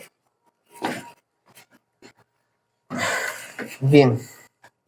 Bueno, y estos problemas de calorimetría son conocidos también, ¿no? Te dan un calentador de agua, ¿no? Lo colocas agua ahí y quieres calentarla, por ejemplo, de 10 a 50, ¿no? En tanto tiempo, ¿no? Y te dan el voltaje, 110 volts, por ejemplo, ¿no? Como este libro es norteamericano, ¿no? Entonces usa 110 volts, 120, es bingo, ¿no? Entonces, claro, la potencia es V cuadrado sobre R, ¿no? Y la potencia es calor por unidad de tiempo, ¿no? Y ya está, ¿no? Porque el calor, ¿qué cosa es? Calor específico, masa, delta de T, ¿no? Te dan la resistencia, ¿no? ¿Cuál es la resistencia requerida? Claro, aquí la calculas, ¿no? Exacto, es al toque, ¿no? ¿Y cuánto te cuesta? Bueno, calculas en ese tiempo cuál es la energía, ¿no? Potencia por tiempo es energía, tienes el kilowatt hora, ¿no? Y cada kilowatt hora es un centavo, ¿no? Entonces son 70 centavos, ¿no? O sea, calentar tu agüita te ha costado 70 centavos. Es como en el otro, ¿no? La pérdida en los cables era, ¿cuánto? $30 más o menos, a 230.000 voltios, ¿no? No es mucho, ¿no? Pero si bajabas el voltaje, se hacía muy caro, ¿no? Entonces, esa es la idea, ¿no? Que nada es gratis, ¿no? Hasta calentar tu agüita te cuesta, ¿no? Bueno, esa era la idea, ¿no? Este es un problema que suele venir también, ¿no? Cómo calcular la resistencia de ese cono, ¿no? A 56, por ejemplo, de acá, ¿no?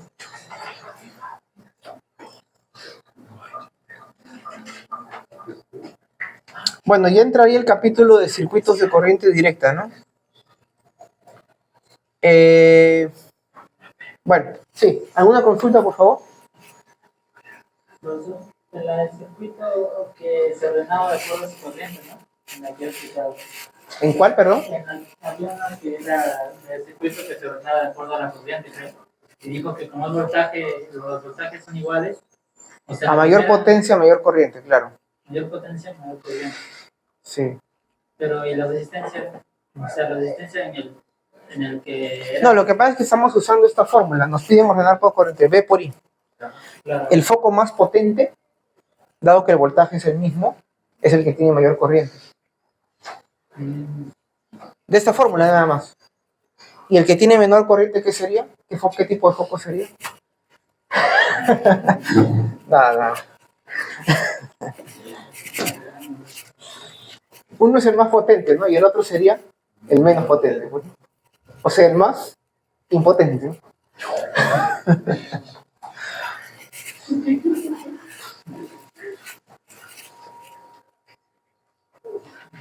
A ver, bueno, entonces, esa es la idea, ¿no? A ver si hay alguna consulta de lo de corriente eléctrica. Más o menos, ¿no? Creo que me desordené quizá un poco. Un poco. Bueno, entonces ya sabemos nosotros que para establecer un campo en el conductor necesitamos conectarlo a una diferencia de potencial. Ahora, ¿quién suministra esta diferencia de potencial? Algún mecanismo no eléctrico, ¿no? Que puede ser una pila, energía química, ¿no? Puede ser por inducción electromagnética o una celda solar, ¿no? Tú pones, por ejemplo, un carrito con energía solar, ¿no? Le pones en el sol y avanza, ¿no? Avanza. Porque el sol ya lo está haciendo funcionar, ¿no? O sea, cae la radiación, ¿no? O lo alumbras, ¿no? Con una lámpara y avanza. Bueno, ahora la idea es, ¿qué quiere decir corriente directa? Corriente directa es corriente continua, ¿no? O sea, después van a ver que la corriente también es alterna, ¿no? Que cambia de dirección. Pero en este caso se establece una sola corriente en todo el circuito, ¿no? Una sola corriente constante en todo el circuito, ¿no? Entonces, esto de acá es una malla, ¿no? Esto de acá es una malla, ¿no? Y se establece una corriente en toda la malla, ¿no? Ahora, si yo coloco de aquí, por ejemplo, una cosa así, acá tendría otra malla, por ejemplo, y puede tener otra fuente, ¿no? Y cuando digo esto de acá, nada más es una rama, ¿no? Entonces luego vamos a ver qué sucede con la corriente en las mallas y en las ramas, ¿no? Las reglas de Kirchhoff, ¿no? Bien. ¿Alguna otra pregunta sobre potencia? Bien, bueno, entonces vamos a ver qué cosa es la batería, ¿no? La fuente de fuerza electromotriz, y cuando tenemos resistores y capacitores, ¿no? Y cómo se ordenan, ¿no? En un circuito más complicado, ¿no? ¿Qué cosas son las reglas de Kirchhoff, ¿no? Que básicamente son conservación de la carga, o sea, la corriente tiene que dividirse como en un río, conservación del volumen de agua, y el otro es conservación de la energía, ¿no? En un circuito cerrado, en una malla,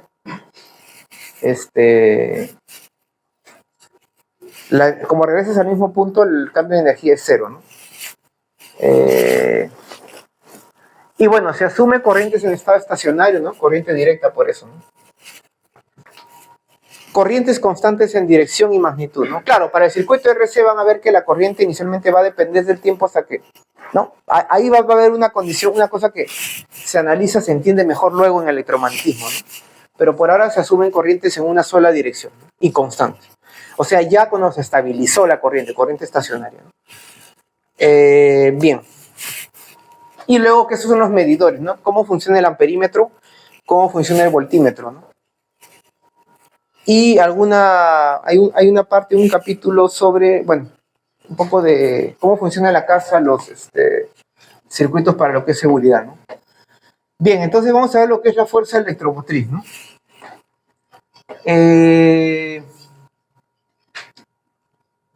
Entonces, esta FEN es la fuente de fuerza electromotriz, ¿no? Por ejemplo, puede ser una pila, ¿no? Y claro, la pila, digamos, es lo que decía un delta de V, ¿no? Entre el borde positivo y el negativo establece un campo eléctrico acá en el cable, sino que va de acá para acá, digamos, ¿no? Y establece entonces un J paralelo ahí. Ahora, si acá es más, si acá es menos, acá dentro también hay un campo, o sea, fuera el campo es así, ¿sí? Pero dentro el campo es así, ¿sí? Entonces, cuando el portador viene para acá, acá siente repulsión, ¿sí? Porque acá el portador, el campo lo bota hacia acá, ¿sí? No hay problema. Pero cuando el portador llega acá y está entrando, el campo no lo deja entrar, por decirlo así, ¿sí? Entonces tiene que haber un campo no conservativo, una fuerza no conservativa que haga el trabajo. Y ahí está la FEN. Esa fuerza no eléctrica es la que se encargaría de moverlo, de realizar el trabajo por unidad de carga, porque el trabajo por unidad de carga del agente externo es el delta de U, perdón. El trabajo del agente externo es el delta de U.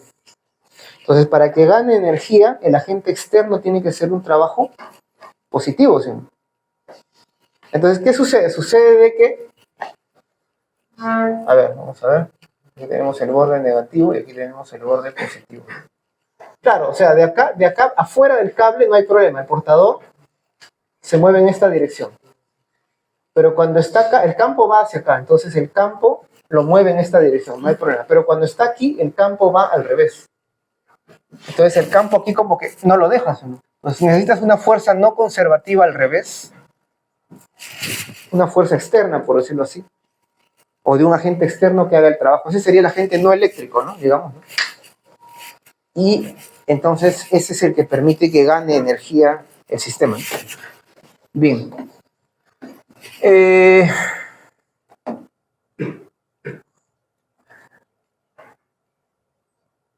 Bueno, entonces la FEN sería el voltaje máximo, el caso ideal, ¿no? Eso sería el caso ideal, ¿no? Porque, ¿cómo tiene que ser respecto al campo interno o la fuerza eléctrica que va a haber debido al campo interno? ¿Cómo tiene que ser esta fuerza F, digamos, no eléctrica? Tienen que ser iguales, ¿sí o no? En módulo. ¿Se acuerdan? Porque yo no quería que acelere, no quería que haya fricción, no quería que haya fuerzas no, o sea, que se pierda de alguna manera energía, ¿no? Entonces, claro, pero en realidad la pila tiene una resistencia interna, ¿no? Entonces, a esa resistencia interna la ponemos como R chiquita acá. Y entonces, el voltaje en la batería entre los bornes es la FEN menos la corriente que se establece por R. La caída que habría ahí. Entonces, la batería en realidad no da epsilon, que sería una batería ideal, sino da epsilon menos IR, ¿no? A ver, vamos a ver. Bueno, aquí, por ejemplo, se ve qué pasaría si yo parto de un punto, ¿no? Aquí están los puntos A, B, C, D, E, F, ¿no? Entonces, por ejemplo, de A a B, asumiendo que parto en A, ¿no? Entonces, si parto en A en 0, este es mi nivel de referencia, el punto A, digamos, ¿no? Porque A es igual a F, ¿sí? No hay nada entre ellos. A es igual a F. Entonces están al mismo nivel. Entonces, si yo parto de a B hay un epsilon de ganancias. Entonces, este epsilon es una subida. Pero hay una resistencia interna. Dado que se estableció una corriente, la caída de C a D es IR. Entonces, acá hay un IR de caída. Epsilon, acá hay un menos IR, este R chiquito, ¿no? Y luego hay otra caída más que es I por el R mayúsculo. Acá. Y ahora sí tenemos nuevamente F, que es A. Entonces partimos de cualquier punto. Epsilon menos I por R menos I por R grande igual a 0, ¿no? Y a partir de ahí, claro, delta de B acá de la batería sería epsilon menos esa corriente por R, ¿no? Entonces nosotros calculamos la corriente. Ahí está, ¿no? ¿Cuál sería la corriente dada la carga externa y la resistencia interna, ¿no? ¿Correcto? ¿Y cuál sería entonces la potencia? La potencia que suministra la fuente es B por I, ¿no? I por epsilon. Y se divide. Una parte se pierde en la carga externa y una parte se pierde en la parte interna. Entonces quiere decir que dentro de la pila hay consumo de energía indeseado, ¿no? Porque yo quiero que toda la energía, por ejemplo, tengo un calentador o algo, vaya afuera, ¿no? Y esto de acá me está calentando la pila, ¿no? No me interesa que la pila se caliente mucho, entonces, ¿no? O sea, es contraproducente, ¿no? ¿Qué pasa si yo cortocircuito la pila? Quiere decir que la resistencia interna es muy pequeña y la corriente va a ser muy grande, porque el R suele ser chiquito. Y si la corriente es muy grande, la potencia dentro de la batería va a ser muy grande. I cuadrado R. Si la corriente es muy grande, acuérdense, la potencia es muy grande. Y por tanto, la pérdida va a ser muy grande por efecto Joule. De manera que si tú cortocircuitas una pila, la vas a calentar mucho, la vas a malograr, la vas a quemar. Ahora, ¿qué sucede con el tiempo? Con el tiempo, la pila va envejeciendo, ¿no? Y entonces internamente la pila, por ejemplo, puede ser una pila usual, ¿no? De linterna, ¿no? Tiene electrolitos, tiene como una pasta, ¿no? ¿Y qué sucede? Que se van formando cristales que se va haciendo como piedra. Entonces la pila se va haciendo más gruesa, por decirlo así, y va perdiendo voltaje delta de B. Entonces una pila que mide, por ejemplo, 1.5 volts ya no va a botar eso, va a botar menos, ¿no? Ese es uno. O y la resistencia interna va a aumentar. La resistencia interna de la pila, porque delta de B va a disminuir, ¿no? Bueno, la pila va a tener una resistencia interna mayor. O sea, ¿qué quiere decir que tenga una resistencia interna mayor? que se va a consumir más dentro de la pila, se va a calentar más, va a ser menos eficiente. Porque quiero que la pila o la batería me dé energía afuera, la carga externa, no adentro. Pero si la resistencia interna de la pila aumenta, quiere decir que se va a comer la pila dentro de ella más energía. Eso es lo que yo no quiero. Yo quiero usarla para afuera, ¿no? Para mi lámpara, para lo que yo... la carga, ¿no? ¿Me dejo entender? Entonces, claro, ustedes van a ver luego, mañana toca laboratorio, ¿no? De osciloscopio, van a ver un poco, van a medir, si no me equivoco, ojalá que no se complique mucho este experimento, hay que cuidar la salud también. Van a medir, por ejemplo, una pila, una fuente, una corriente alterna, a ver cómo se ve la función en el osciloscopio.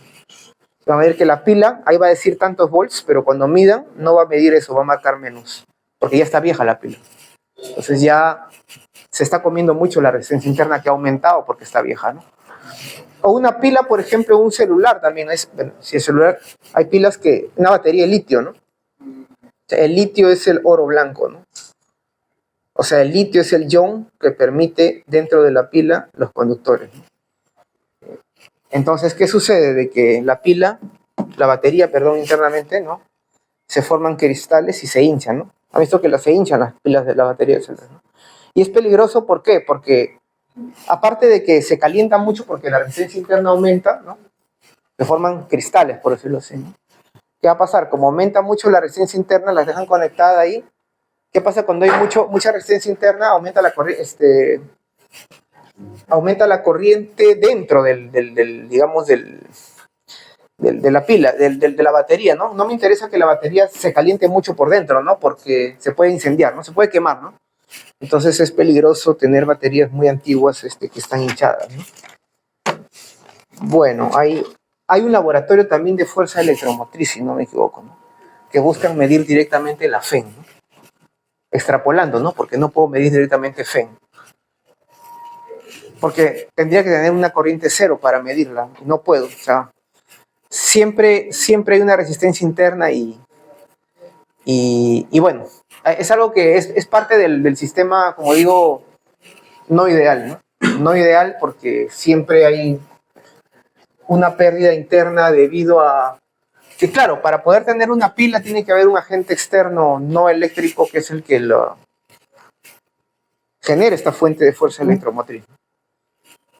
Bien, voy a aprovechar de tomar lista. Cualquier observación, por favor, pueden preguntar sin problemas.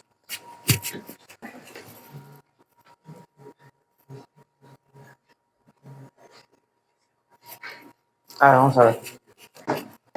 Bueno, entonces estábamos viendo cómo es que la batería entrega energía, ¿no? Cómo calculábamos la corriente y cómo eran las potencias, ¿no? Una se consumía en la carga externa y otra en la resistencia interna, ¿no? Ahora hay una pregunta aquí que dice, para maximizar el porcentaje de energía que una batería entrega, ¿cómo debería ser la resistencia interna? Tan baja como sea posible, tan alta, el porcentaje no depende de la resistencia interna. O sea, la energía de la batería es I epsilon, ¿sí o no? Y epsilon es lo que entrega y uno se va a la resistencia interna y otro se va a la carga externa. Si yo quiero que me entregue más a la carga externa, tiene que esto ser menor, ¿sí? Entonces yo quiero que mi resistencia interna sea pequeña, ¿sí? Una pila vieja que tiene una resistencia interna alta no me sirve, ¿no? Entonces, ¿cómo debería ser la resistencia interna tan baja, ¿no? ¿Por qué? Porque si esto es bajo, la mayoría se va acá, ¿sí? Yo no quiero que la pila se caliente mucho y se me vaya ahí la energía, ¿no? A ver, vamos a ver. ¿Qué dice acá? Una batería tiene una FE, ¿no? De tanto y una resistencia interna. Y te dan la resistencia de carga, ¿no? ¿Cuál es la corriente en el circuito? Bueno, es epsilon sobre R más R, ¿no? ¿Cuál es delta de B en las terminales? Epsilon menos. La corriente ya está dada, es una sola, ¿no? Y R ya tienes, o sea, 12 volts es lo que dice la pila, ¿no? Pero 11.8 es lo que da por la resistencia interna, ¿no? Y en la carga, ¿cuál sería el voltaje? Aplicamos esta relación, ¿no? Tipo ley de Ohm, ¿no? Si en ese resistor hay una corriente, la caída en voltaje es IR. Esa sería la caída en el resistor. Ahora, ¿cuál es la potencia entregada a la carga? La corriente es una sola en todo el circuito, ¿no? En la carga será I cuadrado R grande, y en la resistencia interna I cuadrado R de la resistencia interna, ¿no? Aquí se ve 46 y aquí es 0.77, ¿no? Y la suma es B por I, ¿no? La suma es B por I.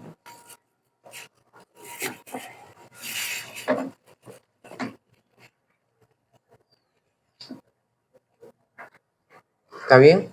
No está B por I por acá. Ah, bueno. ¿Cuál es la total, no? Se suma, ¿no? Conforme una batería envejece, su resistencia interna aumenta. Suponga que la resistencia interna se eleva hasta 2, imagínate, al final de su vida útil. ¿Cómo altera esto la habilidad de la batería de entregar energía? Ya, si la resistencia interna aumenta a 2, entonces en vez de ser 0.05 ahora es 2. Entonces la corriente cae, ¿no? La corriente cae de 3.9 a 2.4 y el voltaje entre terminales a 7.2, ¿no? O sea, de 11.8 a 7.2, ¿no? ¿Cuál sería la nueva potencia entregada? El resistor I cuadrado R y acá I cuadrado R minúscula, ¿no? Y la suma, ¿cuánto sería?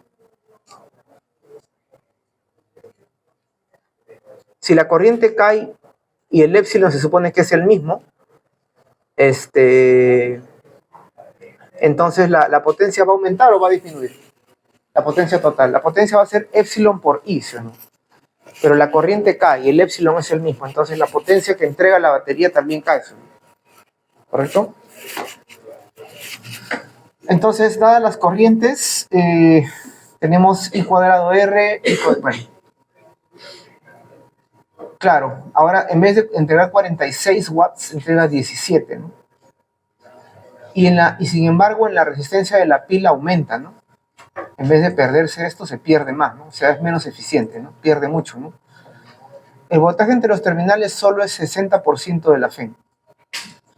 El 40% se entrega a la resistencia cuando es 2. Cuando es 0.5, el porcentaje es solo 1.6, ¿no? O sea, aun cuando la FEM permanezca fija, o sea, el épsilon es el mismo, el aumento en la resistencia reduce la capacidad de la batería, ¿no? Para entregar energía. Bien. Ahora, este problema de acá, ¿no? Dice, encuentre la resistencia de carga para la cual se entrega la potencia máxima. Ya, entonces, la potencia que se entrega es I cuadrado R a la carga, ¿sí o no? Entonces, nosotros hacemos una gráfica de esta I cuadrado R, ¿no? Pero I cuadrado, ¿qué cosa es I? I es épsilon sobre R más R, ¿sí o no? Entonces, tenemos una función que es de R sobre R más R al cuadrado. Y si la graficamos versus R, o sea, R grande, tenemos que alcanza un máximo para cuando R grande es R pequeño. O sea que el máximo de potencia entregada a la carga es cuando la resistencia de carga es igual a la resistencia de la batería, ¿no? ¿Correcto?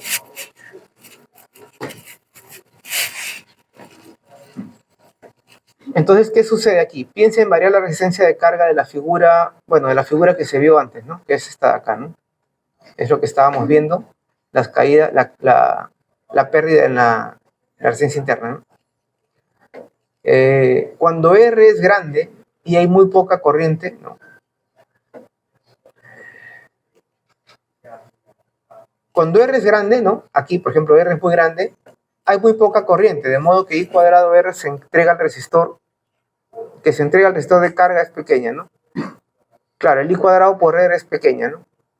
Y alcanza un máximo acá, ¿no? O sea, cuando R es muy grande, la corriente es pequeña, pero hasta cierto punto óptimo adquiere un máximo, ¿no?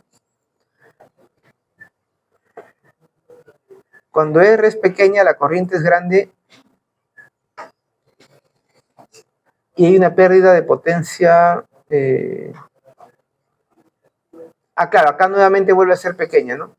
Cuando R es pequeña, ¿no? La corriente es grande y hay una pérdida significativa de potencia en la interna, I cuadrado R acá, ¿no? Por lo tanto, la potencia entregada al resistor de carga es pequeña una vez más, ¿no? Entonces, para algún valor intermedio hay que maximizar. Bueno, es hacer una gráfica de esta función, ¿no? I cuadrado R, como I depende de R grande, entonces en función de R grande, ¿no? Lo que yo muevo es el R grande, porque digamos que el R pequeño es de la batería. Yo juego con una batería única, entonces el épsilon y el R chiquito están fijos, ¿no? Y yo muevo el R grande y grafico, ¿no? La variable es R grande, entonces según el R grande se mueve, la potencia se mueve, ¿no? Entonces simplemente es maximizar una función, ¿no? Como depende del R grande de carga, derivamos respecto del R grande y lo igualamos a 0, ¿no? Y despejamos, ¿no? ¿Cuál sería el R? Y ya está, ¿no? ¿Correcto?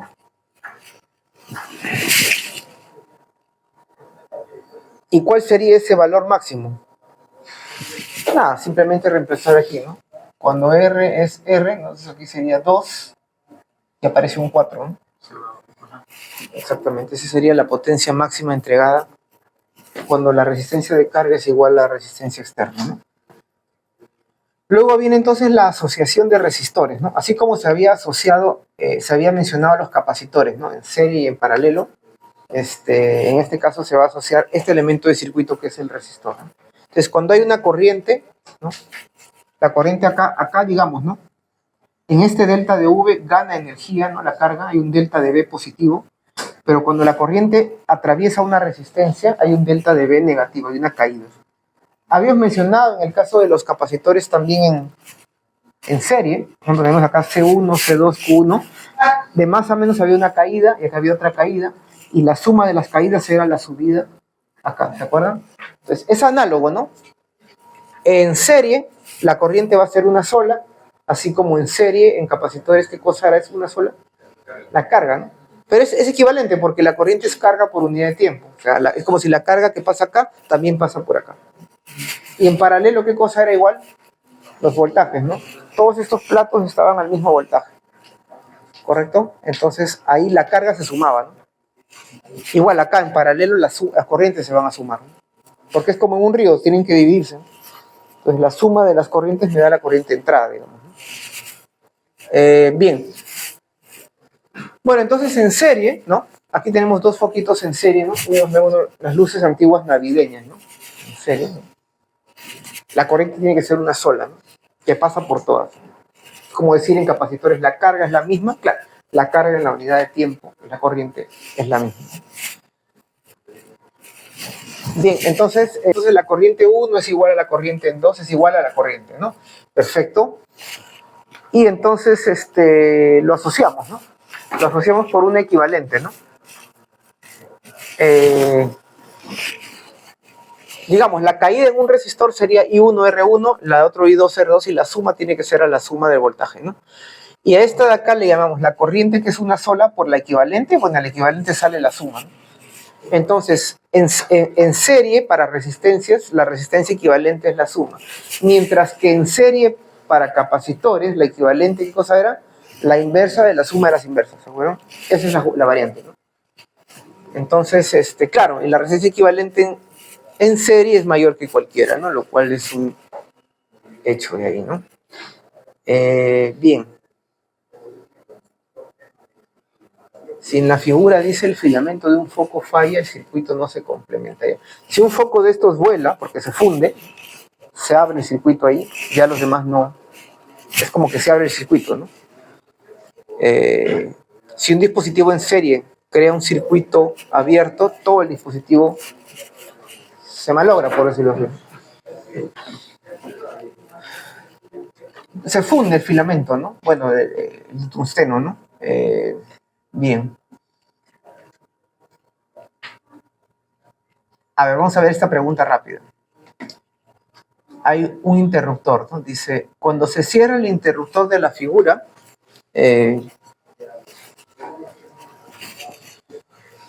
no hay corriente en R2. Ya, ¿por qué no hay corriente aquí en R2 cuando se cierra? Porque al estar cerrado este punto y este punto son lo mismo, ¿sí? Quiere decir que entre estos puntos, ¿cuál es la diferencia de potencial? Cero, entonces la corriente es cero, ¿no? Porque corriente es delta de V sobre R, ¿no? ¿Correcto? Es que hay que entenderlo así, ¿no? La corriente es la causa y el efecto es que tiene que haber delta de V para que haya corriente, ¿sí? Si estos puntos están conectados, delta de V es cero, entonces fuerza cero, aceleración cero, corriente cero, ¿correcto? Es como que esto fuera un cable, nada más. ¿Correcto? Es un cortocircuito. Cuando se cierra entonces el interruptor, no hay corriente porque la corriente encuentra una trayectoria alterna, se dice, ¿no? A través del interruptor. Claro, digamos que el interruptor tiene una resistencia tan pequeña que se va por acá, ¿no? Bueno, es otra manera de interpretarlo, ¿no? Existe corriente en R1, la cual se mide con un amperímetro. Ya el amperímetro se coloca en serie. El voltímetro se coloca en paralelo, van a ver luego. El amperímetro se coloca en serie para que la corriente sea la misma. Y el amperímetro debe tener una corriente tan pequeña que no afecte a las demás, una resistencia tan pequeña que no afecte el valor de la corriente, porque si tiene una resistencia más grande, esta se asocia, se suma y la corriente cae y ya te malogra el valor de la corriente, no puede afectar el valor de la corriente, ¿correcto? Entonces,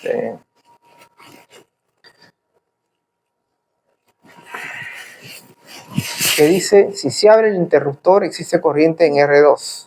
Ah, ya, si se abre el interruptor, ahora sí tenemos las dos, ¿no? Genial. ¿Qué sucede con la lectura del amperímetro cuando se abre el interruptor? ¿La lectura sube, baja o no cambia?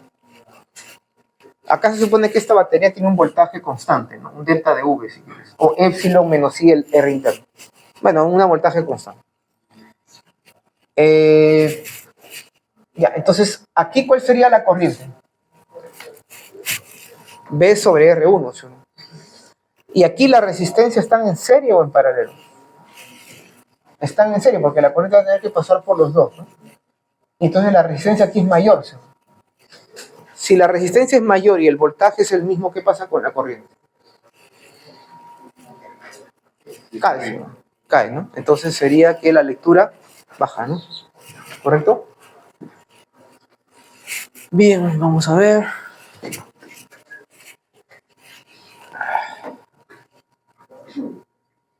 Claro, lo que sucede es de que acá dice que cuando se cierra aquí, claro, que todo va por acá y nada va por acá. Lo que pasa es que van a ver de que, digamos, ¿no? Es como un río que se divide en dos, ¿no? Uno que está con muchas piedras y lodo y otro que está vacío. La mayoría de agua se va a ir por el lado vacío, ¿sí? Por las piedras no, porque es difícil pasar. Pero si tienes un circuito y tienes dos resistores, uno mayor que el otro, la corriente se va a ir más por donde